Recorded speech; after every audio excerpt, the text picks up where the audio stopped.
What's going on, guys? Storm6678 back with another tutorial. Now today we are going to be going over RG Trapcode, and as you can tell from the example I played at the beginning, we're going to be going over all these particles and basically just like how I do it.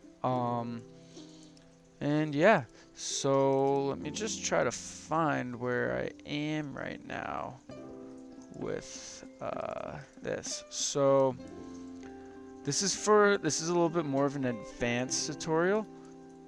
So you want to be familiar with After Effects, motion tracking, how to do the 3D text and all that stuff. Basically, it's like the motion track will track the particles and it looks like it's within the scene. So it is a third-party plugin, so you are going to need to download Red Giant, and then this is RG Trapcode. Particulart is the name of the effect. So I'm just going to delete that layer.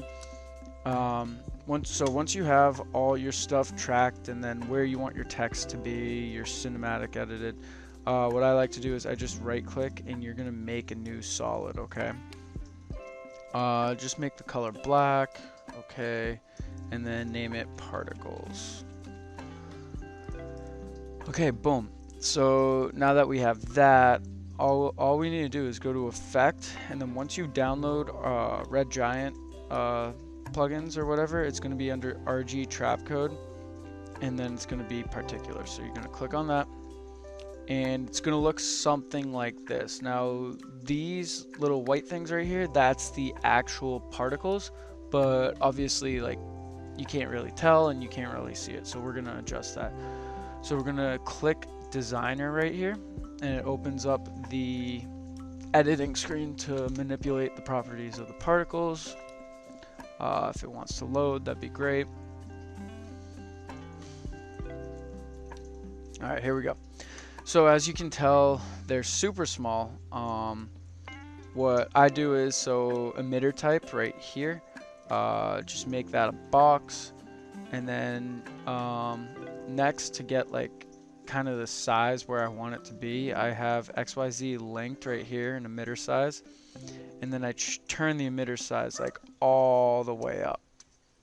So now it looks like the particles are kind of in an open space. Now I'm going to turn down the particles per second down to like 35 for now, but we'll be coming back to that later. Next is the motion. So the motion I like to do, recently I've been doing velocity as 0. So you can click on that and then type 0. And it still doesn't look as good, but we'll adjust that very shortly. And then particle type. Now if you come here and you go hover over this arrow, you're going to be able to click glow sphere, and that just makes it glow a little bit more, like have that glow effect. Turn the lights per second up a little bit, and now you're looking at this, you're like, wow, that still looks like shit. But it's going to look a little bit better once we have the size rotation and the opacity. So we're going to want to make both of these bell curves. So click that for size and rotation, and then opacity is right underneath. You're going to click the same exact thing.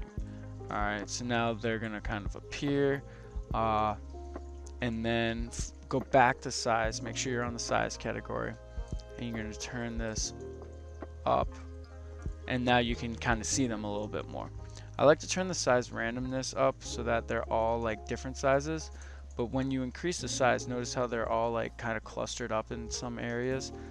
I don't like that, and that's why you go back to emitter type, and you turn the 35, the particles per second, you turn it down like a lot, so it looks something like this. Now the last part that I like to adjust is the color. If you hover over this, they have a bunch of color presets. I like to choose one of these gradients. So like for example, for the video I clicked fire, and it gives it a nice red tone, like it goes from white to orange, but it makes it feel like a warm tone, you know what I mean? So after all those settings are set, you're gonna click apply, and you can see, sorry, I hate After Effects so much for this reason, but you can see it within the scene, the particles, oh my god, it's not registering, like the particles moving and how they move or whatnot. So I think that looks pretty good. I'd even argue making them a little bit bigger. So I'm gonna go back into size and just make them a little bit bigger. Click apply. And yeah, I think that looks pretty good. Now, this is personal preference. I personally like to put them behind the text. So what you're gonna do is you're just gonna take particles, the particle layer, and drag it behind your 3D text layer. And it just, personally, I think it looks better. But if you do want the particles to kind of be in front of the text, you just leave it above, and it's really simple. Like, that's it. So that's kind of how I do it. If you guys have any questions or want me to do a follow-up or like more in-depth stuff, I just wanted to show how I get the particles to do what I want, basically. And that's pretty much it. It's pretty straightforward. Once again, if you have any comments, please comment below. I respond to every comment. And then message me on Instagram too, at thestorm6678. Remember to like, comment, subscribe, and I'll see you guys in the next one. Peace.